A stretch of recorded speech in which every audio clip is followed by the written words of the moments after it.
Darren here again, and I want to show you this. These are great little ultra portable light stands. This one's by Cowboy Studios. Manfrotto also makes one that's remarkably similar to this, but I'll get into that later.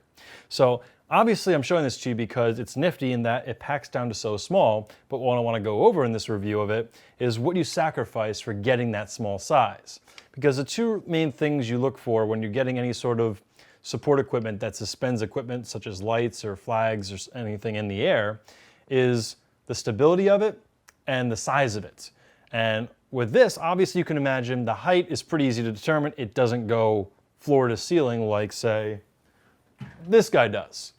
But obviously you're gaining the pack down. That's how much it takes to pack in the same size. So these I obviously need for my bigger lights, which gets us to go right into the factors of how much can it hold. You're not putting 4-bank keynotes on here. You're not putting 2K tungsten lamps on here. I would say at most put a 650 tungsten head on this, maybe smaller fluorescent banks. But again, it's something you gotta make sure of in advance that it's safe. The one thing you can do with the height to push a little more, this is about where you're supposed to have it. And you can go like this to increase the height, but as you can see, reduce the stability. And please, don't ever try and put something like this on the ground. So I think if you push it to about here, you get about 80 inches out of it. So that's the height restriction and the weight restriction. But what you get is an ultra portable pack down that actually fits inside of carry-on roller sized bags. It's brilliant. But the slightly not so brilliant thing about it is that I actually chopped an inch off of this one. This one's original. This one, that little rivet there, I put in there because these things actually to spec pack down to 21 inches. To get into carry-on size, to not have to really angle them like that, I needed to cut an inch off of it. So I went through the trouble of chopping off a little bit of every piece. So that's where I come into the comparison of this with the Manfrotto version, which if it's true to spec, packs down to 19 inches. Perfect to go right into here. You can get 3 of them side by side. And this is obviously my DIY roller bag, if you caught that review.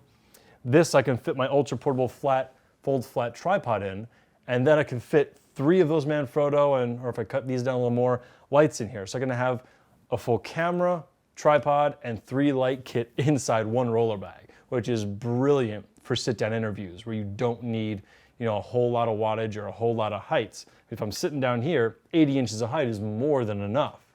Obviously, if I have if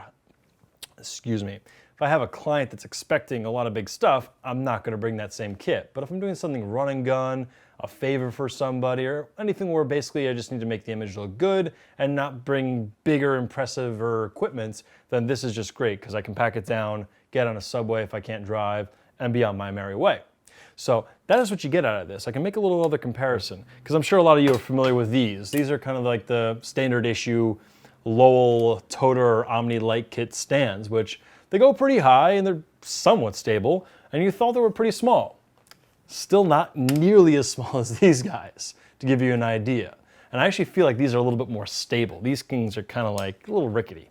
So that's just one of the comparison.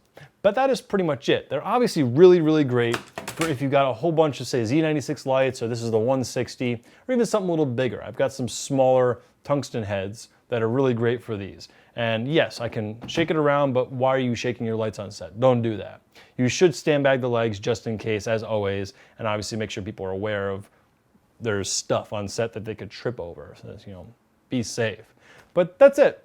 They're really cool light stands. I'll link you to them. Oh, one other thing I forgot to mention, if you need a little extra height, I'll also link you to this extension rod you can get for that little extra, like 2 feet, I think, of height. If you really need it, then these truly will go to an 8-foot ceiling, no problem. The one other thing I forgot to mention about the Manfrotto is that it's a little more expensive. I think the Manfrotto is about $50, Cowboy Studio about $36, depending on how Amazon and the markets are going. But you can take a look, decide for yourself, and enjoy some light stands. Take care.